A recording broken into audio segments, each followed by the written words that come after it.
ஓம் சாந்தி. பிரபுரத்னா போட்டிகள் contest mount அப்லேருந்து நடத்துகிறாங்க. அநேக பேருக்கு தெரிஞ்சிருக்கும். அதில் மிக முக்கியமான ஒரு போட்டி என்ன அப்படின்னா 3 மணி நேர ஏக்ரஸ் யோகாவுக்கான போட்டி. மிக அருமையான விதிமுறைகளோடு இந்த போட்டி நடத்துகிறாங்க. முதலில் நானும் கூட அப்படி தான் நினைத்தேன். ஆடாத அசையாத நிலையில் பாபா எங்கே சொல்லியிருக்கிறாரு, நின்றாலும் நடந்தாலும் போனாலும் வந்தாலும் சுற்றினாலும் என்னை நினைவு செய்தால் போதும் என்று தானே சொல்லியிருக்கிறாரு. இது என்ன ராஜயோகமா என்று தான் நானும் கூட யோசிச்சுட்டு இருந்தேன். ஆனால் உண்மையிலேயே இது உண்மையான ராஜயோகமாக தோன்றுகிறது. என்னுடைய இந்த 2-3 மணி நேரம் அமர்ந்து யோகா அனுபவத்தை தான் உங்கள்கிட்ட நான் இப்போ ஷேர் பண்ணிக்கலான்னு இருக்கிறேன். முதல்ல இது ஒரு போட்டினே நம்ம நினைக்க வேண்டியதில்லை. இது ஒரு சுய புருஷார்த்தத்துக்கான விஷயமாக எடுத்துக்கொண்டால் அநேக பேருக்கு இது லாபகரமாக இருக்கும். இதில் இந்த முறை 2000க்கும் மேற்பட்டவர்கள் ஆல் ஓவர் இந்தியா கலந்துருக்கிறாங்க. அதுலேயும் முக்கியமாக தமிழகத்தில் நிறைய பேர் கலந்துருக்கிறாங்க. மெசேஜ் வந்திருக்கு. அவர்களுக்காக இந்த பதிவை போடணும்னு எனக்கு தோணுச்சு. முதலில் அது கஷ்டமாகத்தான் தோன்றும். ஆடாத அசையாத நிலை என்பது நம்முடைய பாபா நமக்கு சொல்லிக் கொடுத்த விஷயங்களை ஏக்ரஸ், அது மனோநிலைக்கான விஷயந்தான். ஆனாலுமே உடல் அவயங்கள் ஆடாமல் இருந்தால் ஒழிய மனம் என்பது ஏக்ரஸாக இருக்காது என்பது தான் உண்மை. இது செய்து பார்க்கும்போது தான் தோணுச்சு, கடையோகம் அல்ல ராஜயோகம். ஆனால் ராஜயோகத்தில் அனைத்து யோகங்களும் அடங்கும். அதாவது கடையோகம் ரொம்ப ஈஸியாக அமையும். அதுக்காக கடையோகம் செய்யுங்கன்னு பாபா சொல்லவே இல்லை. யோகத்தில் பல அனுபவங்கள், எல்லா யோகத்துக்கும் ராஜயோகம் தான். அப்படி இருக்கும் பொழுது இது எப்படி முடியாமல் இருக்கும்? ரொம்ப ஈஸி அப்படின்னு தான் எனக்கு தோணுச்சு. உங்களுக்கு ஒரு சின்ன விஷயத்த சொல்கிறேன். போன முறை 1500 பேர் கலந்துக்கிட்டாங்க இதே போட்டியில். அதில் முதல் பரிசு வாங்கினது 92 வயது ஒரு மாதாஜி தான். உடலுக்கும் எந்த சம்மந்தமும் கிடையாது. அதுதானே ராஜயோகம் சொல்லுது. என்னால் முடியாதுன்னு நம்ம நினைத்து கொண்டு இருப்பதற்கு ஒன்றுமே இல்லை என்று தோன்றுகிறது. நான் செய்து பார்க்கும்போது எனக்கு தோணுச்சு ரொம்ப ஈஸியாக தான் இருக்குது. உடலில் ஏதாவது குறைகள் இருக்குது, எங்களால் முடியல அப்படிங்கிறது வேறு விஷயம். ஆனால் முடியும் நினைத்தால் முடியும் என்றே தோன்றுகிறது. நிறைய பேர் பெயர் கொடுத்துருக்குறாங்க. வயதானவங்க, இளைஞர்கள், குழந்தைகள் முதற்கொண்டும் இதுக்கு பெயர் கொடுத்துருக்குறாங்க. உண்மையில் சொல்லப்போனால் இது அருமையான ஒரு போட்டியாக இருக்கிறது. நான் முதல்ல 2 மணி நேரம் உட்காந்து பார்த்தேன். சுகாசனத்தில், அதாவது நம்ம எப்பொழுதுமே தரையில் உட்காந்து சாப்பிடுவோம் இல்லையா, அதுபோல் சுகாசனத்தில் உட்காந்தேன். ஆடாமல் அசையாமல் உட்கார முடிஞ்சிச்சு.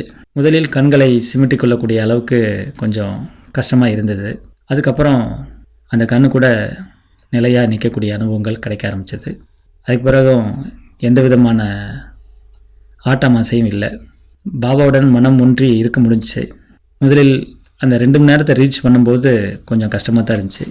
நான் நன்றாகவே யோகா போஸான சுகாசனத்தில் உட்காந்துருவேன் அப்படின்னு ரிஸ்க் எடுக்க வேண்டாம். நீங்கள் தாராளமாக சோபாவில், சேரில் கம்ஃபர்டபுளாக உட்காந்துக்கலாம். சரிஞ்சு உட்காந்துக்கலாம். ரொம்ப சரிஞ்சிடக்கூடாது. முதல்லலாம் நான் அப்படி பயிற்சி பண்ண நான் மாற்றிக்கிட்டேன். ஏனென்றால் போன முறை 3 மணி நேரம் கம்ப்ளீட் பண்ணவங்க மொத்தமே சுகாசனத்தில் உட்காந்து 3 பேர் தான் என்ற செய்தியும் கேட்டேன். அதுக்கப்புறம் தான் நான் மாற்றிக்கிட்டேன். அதனால் கம்ஃபர்டபுளாக என்ன பொசிஷனோ அந்த பொசிஷனில் உட்காந்துக்கிட்டு செஞ்சிடலாம். ரொம்ப ஈஸி. நம்ம உடலை வருத்தி செய்ய வேண்டியதில்லை, உடலை நிலைப்படுத்தி செய்ய வேண்டியது தான் அவசியம். அதுக்கப்புறம் 3 மணி நேரம் உட்காந்து பார்த்தேன். அப்போது அந்த இடையில் நம்முடைய உடலில் கை, கால் இதெல்லாமே நம்மகிட்ட பேசும். கொஞ்சம் என்னை விட்டுறேன்னு சொல்லும். அது கெஞ்சும். முதல் முறையாக இந்த யோகத்தில் நான் அனுபவம் பண்ணது அதுதான். இந்த அவயங்கள்லாம் என்னிடம் பெர்மிஷன் கேட்குறத நான் அனுபவம் பண்ணேன். என்னைக்காவது அப்படி நடந்திருக்கா? நிச்சயமாக இல்லை. அப்போ நம்ம அதுக்கு அடிமையாக தான் இருந்திருக்கிறோம். இது ஒரு அனுபவம். இரண்டாவது, 2 மணியை தாண்டி 2 மணி நேரத்தை தாண்டி 3வது மணி நேரத்துக்கு போகும்போது மனசு கேட்குது நம்மகிட்ட, என்னை எதுக்கு இப்படி வச்சிட்ருக்க, எனக்கு ஏதாவது ஒர்க்கு கொடு. ஏன்னா நம்ம முதல்ல 1 மணி நேரத்தில் நம்ம ஒவ்வொரு ஸ்திதியிலிருந்து ப்ராக்டிஸ் பண்ணி பரந்தாமத்துக்கும் போயிடுறோம். பரந்தாமத்தில் பாபாவுக்கு முன்னாடி இருந்துடுறோம். அதுக்கப்புறம் என்ன அதுக்கு ஒர்க்கு கொடுக்குறதுனே தெரியல. நம்ம நினச்சிக்கிறோம் பெரிய யோகி, ராஜயோகின்னு. அப்போ அது கேட்குது, என்னை அங்கேயும் எங்கேயும் போட மாட்டேன்ற, பரந்தாமத்தில் வச்சிருக்கிற, இப்போ என்ன செய்யன்னு கேட்குது. இதையும் நான் முதல்ல அனுபவம் பண்ணேன். மனது நம்மகிட்ட கேட்குறது. மனதை வென்றவர்கள் உலகத்தை வென்றவர்கள் சொல்லப்படுகிறது. மனசு என்ன செய்யன்னு கேட்குதுன்னா இந்த மனசு நிறைஞ்சிருச்சுன்னு அர்த்தம். நீங்கள் பரந்தாமத்தில் போய் உட்கார ஆரம்பிச்சிட்டாலே சார்ஜ் ஆகிடும். அப்போ அதுக்கு நிறைஞ்சிருச்சுன்னா அது அப்புறம்தான் நம்ம மற்றவங்களுக்கு கொடுக்க ஆரம்பிப்போம். லாஸ்ட் 1 hour நீங்கள் என்ன செய்யணும் அப்படின்னா மற்றவங்களுக்கு கொடுக்க ஆரம்பிச்சிடறோம். அப்போ தான் மனசு அமைதியாகுது.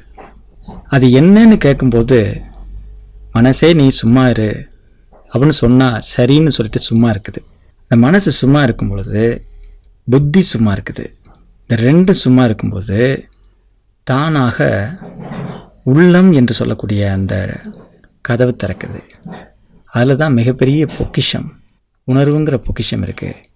அது செயல்பட ஆரம்பிக்குது. இந்த உணர்வு விருத்தி பாபாவுடைய விருத்தியோட இணையவும் ஆரம்பிக்குது. அதுக்கப்புறம் நாம் எங்கேயே இருப்போம் போங்க, அந்த நிலையில் நீங்கள் எவ்வளோ நேரம்னாலும் இருக்கலாம். 3 மணி நேரம் என்ன, அதுக்கு கூட இருக்கலாம். இதுதான் உள்ளமும் உணர்வும். இதுக்கு கொஞ்சம் கொஞ்சமாக ப்ராக்டிஸ் பண்ணலாம். ஒரேடியாக 1 மணி நேரத்தில் 2 மணி நேரத்தில் உட்காரணும்னு இல்லை, கொஞ்சம் கொஞ்சமாக ப்ராக்டிஸ் பண்ணணும். பட் எல்லாருமே 3 மணி நேரத்தை கம்ப்ளீட் பண்ணணும், அவ்வளோதான். அந்த போட்டி சென்டரில் தான் செய்ய முடியும், வீட்டில் கூட பண்ண முடியாதுன்னு சொல்லியிருக்கிறாங்க. நிறைய ரூல்ஸ் சொல்லியிருக்கிறாங்க, கடைசியில் பார்க்கலாம். அதாவது நான் இப்படி தான் பிரிச்சுக்கிட்டேன். 1/2 மணி நேரம் ஆத்ம அபிமானி ஸ்டேஜில் இருந்து இந்த தேகத்திலேருந்து விடுபட்டு அந்த ஸ்டேஜில் இருந்தேன். அடுத்து பரிஸ்தா லேசாக அனுபவம் பண்ணேன், வதனத்துக்கு போனேன் 1/2 மணி நேரம். அங்கே பாபாவுடன் சர்வ சம்பந்தம், அங்கே 1/2 மணி நேரம். அப்புறம் சொமான்கள் 250 இருக்கிறது அடிப்படையாக. இந்த டிஸ்கிரிப்ஷனில் கூட இந்த லிங்க்கில் அந்த டீட்டெயில்ஸ் கூட நான் போட்டிருக்கேன், நீங்கள் வேணால் டவுன்லோட் பண்ணிக்கலாம். அடுத்து பரந்தாமத்தில் விதை சுரபமாக பாபாவுக்கு முன்னாடி இருக்கக்கூடிய அனுபவம் செய்யலாம். அது 1/2 hour ஜோதி ஸ்வரூபம் பண்ணலாம். அடுத்து அந்த 2 மணி நேரத்துக்கு பிறகு என்ன செய்யணும்னு தெரியல அப்படிங்கிறதுக்காக சில விஷயங்கள் என்னென்னா, சொரூபமாகணும். சொரூபம் மொத்தம் 66 சொரூபங்கள் இருக்கிறது.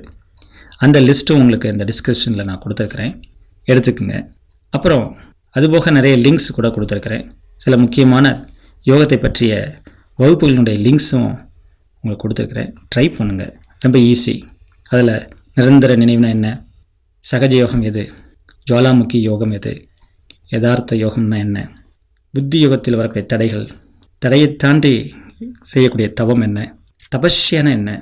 நான் சொன்னேன், இந்த சொரூபம் மனம் புத்தியினுடைய அனுபவம் மட்டுமல்ல, பாபா அடிக்கடி முரளியில் சொல்லக்கூடிய உள்ளம் சார்ந்த விஷயங்கள்.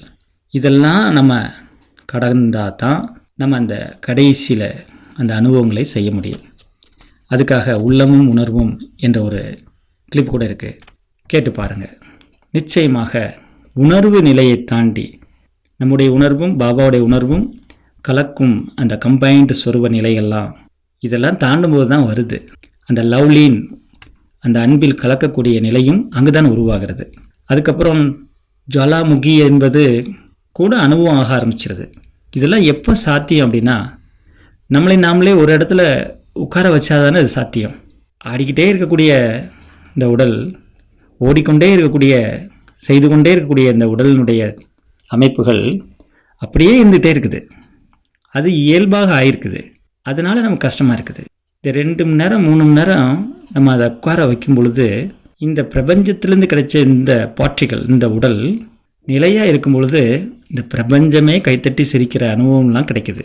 இவ்வளோ நாள் என்னையை டிஸ்டர்ப் பண்ணிகிட்டே இருந்தியே, இப்போ அமைதியாக உட்காந்துருக்கேன்னு அது சந்தோஷப்படுது.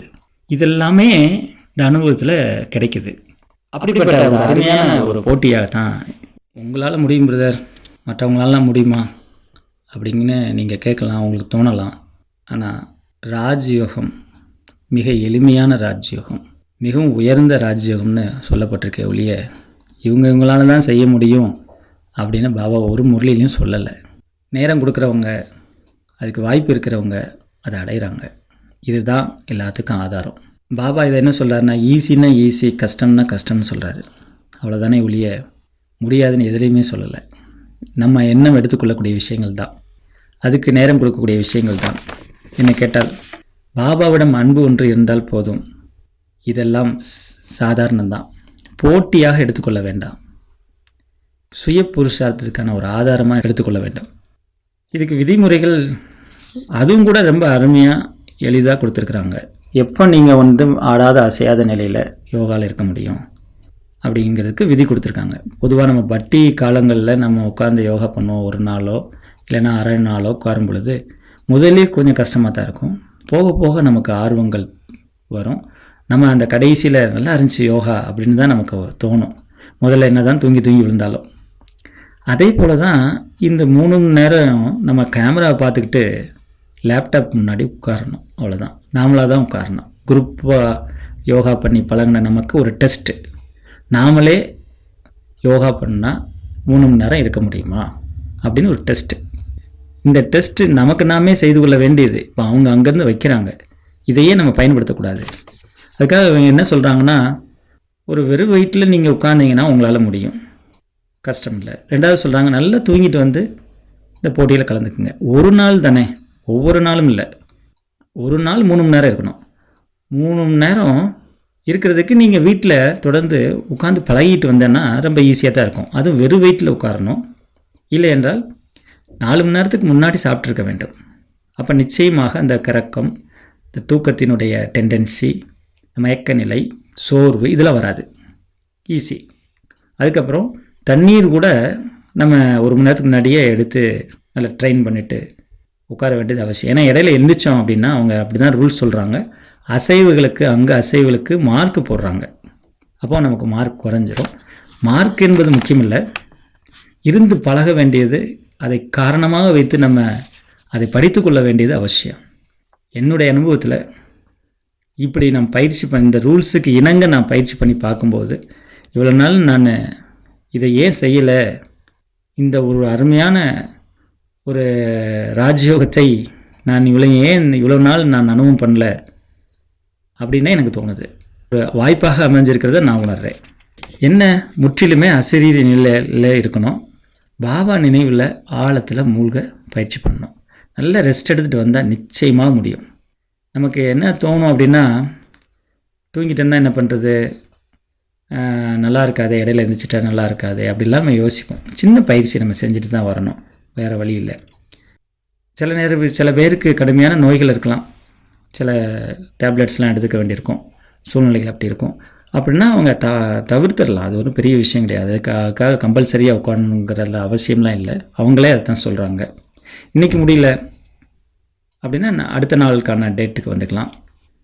ஞாயிற்றுக்கிழமையாக இருக்குது, என்னால் முடியலன்னா அடுத்த நாளில் வந்துக்கலாம். இப்படி ரூல்ஸ் எல்லாம் அவங்க கொடுக்குறாங்க. ஆனால் இதுக்கு ரொம்ப முக்கியம், முன்பதிவு செய்திருக்க வேண்டும். முன்பதிவு செய்தவங்க மட்டும்தான் இந்த போட்டியில் கலந்துக்கலாம். மற்றபடி இந்த விதிமுறையை உங்களுக்கு சொல்லணும் அப்படிங்கிறது தான் என்னுடைய நோக்கம்.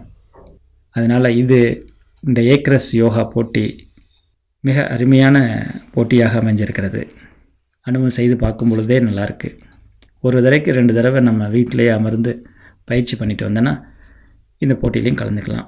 முதல்ல நாமளே நம்ம ஸ்டடி பண்ணிக்கலாம். முதல்ல கொஞ்சம் கஷ்டமாக தான் இருக்குது. அதுக்கப்புறம் எப்படி பாருங்கள், கண்களை ஒரு இடத்துல நேராக நிறுத்தி வச்சுக்கிட்டு யோகா பண்ணுங்கன்னு முதல்ல நமக்கு சொல்லி கொடுத்தாங்க. அப்போ என்ன சொல்லி கொடுத்தாங்க, இந்த கண்ணை ஒரு இடத்துல வைக்கும்போது அந்த ஒரு பிம்பத்தை நம்ம பார்த்து கொண்டே இருந்த கண்ணால் அந்த பிம்பம் மறைஞ்சிரும். அப்போ மனசுங்கிறது மைண்டுடைய டோர் திறந்துரும்னு சொல்லி கொடுத்தாங்க. இதுதான் ஃபஸ்ட்டு எல்லாருக்குமே சொல்லி கொடுக்குறது. அப்போ ஒரு கண் அவயத்துக்கே இந்த நிலைமை தான். அதே போல் முழு உடல் அவயங்களையும் நம்ம ஸ்டில் பண்ணிட்டோம், நிலைநிறுத்திட்டோம் அப்படின்னா அது திரும்ப மூவுக்கு வர்றதுக்கே லேட் ஆகுது. அப்போ உங்களுக்கு கஷ்டம் இல்லை. அதை நிலைநிறுத்தி கொஞ்சம் ஸ்டாட்டிக்காக நிலையான இடத்துல நம்ம சீட் பண்ணிட்டோம் அப்படின்னா அது தானாக உட்கார்ந்துருக்குது. எவ்வளோ நேரம்னாலும் உட்கார்ந்துருக்குது. நம்ம நினைக்கிறோம் பேக் பெயின் வந்துடுமோ, கால் வலி வந்துடுமோ. ஆமாம், முதல்ல வருது, 2 நிமிடம் 3 நிமிடத்தில் அந்த வலி காணாமல் போயிடுது. அப்போ அந்த இடத்துல இருக்கக்கூடிய அந்த பிரச்சனையை அது சரி பண்ணிடுதுன்னு தான் நான் சொல்லுவேன். சரி பண்ணுகிறது, நான் அனுபவம் பண்ணுறேன். இப்படி அந்த அவயங்களை ஸ்டில் பண்ணிட்டோன்னா ஆட்டோமேட்டிக்காக மனசு பாபாவோட லைக்க ஆரம்பிச்சிடும். முதலில் நான் கூட அமர்ந்து அந்த பயிற்சி செய்யும் பொழுது ரூல்ஸ், இவங்க சொன்ன ரூல்ஸு தான் நினைவுக்கு வந்துச்சு. உதாரணமாக என்ன சொல்கிறாங்கன்னா, கைகளை இல்லைன்னா கால்களை அசைக்கக்கூடாது. அதனால தான் என்ன சொல்கிறாங்கன்னா, தாய்மார்கள்லாம் சேரீயில் கூட பாதம் தெரிகிற அளவுக்கு தான் அந்த கேமராக்கு முன்னாடி உட்காரணும்லாம் சொல்லியிருக்காங்க, அசைக்கக்கூடாது. அப்புறம் தூக்க போதையிலலாம் மார்க்கு குறைச்சிருவாங்க. திடீர்னு தலை தொங்கி விழுந்துச்சுன்னா மார்க் குறைச்சிருவாங்க. இந்த மாதிரி ரூல்ஸ் சொல்கிறாங்க. அங்கங்கே பார்க்குறது, அப்போ நீங்கள் ஸ்திதியில் இல்லைன்னு அர்த்தம், அதிலே மார்க்கு குறைக்கிறாங்க. அதுக்கப்புறம் உங்களுடைய முக பாவனையை வச்சு கண்டுபிடிச்சிடறாங்க. நீங்கள் அமைதியாக இருக்கிறீங்களா, இல்லைன்னா பாபாவுடைய ஆனந்தத்தில் மூழ்கி இருக்கீங்களா, முதல்ல திருப்தியாக உட்காந்துருக்கீங்களா? எங்கேயாவது உங்களுக்கு பிடிச்சிட்டு இருக்குது வச்சிட்ருக்குன்னா அதே புத்தியிலேயே உடல்லே புத்தி இருந்துச்சுன்னா அதை கண்டுபிடிச்சிடுவாங்க ஃபேஸ் வச்சே. அதுக்கும் அவங்க மார்க்குகளை குறைச்சிட்டே வராங்க. மேக்ஸிமம் 3 மணி நேரம் உட்கார்ந்து இருப்பதற்கான ஒரு பயிற்சியை செஞ்சு காட்டினாலே பெரிய விஷயந்தான்.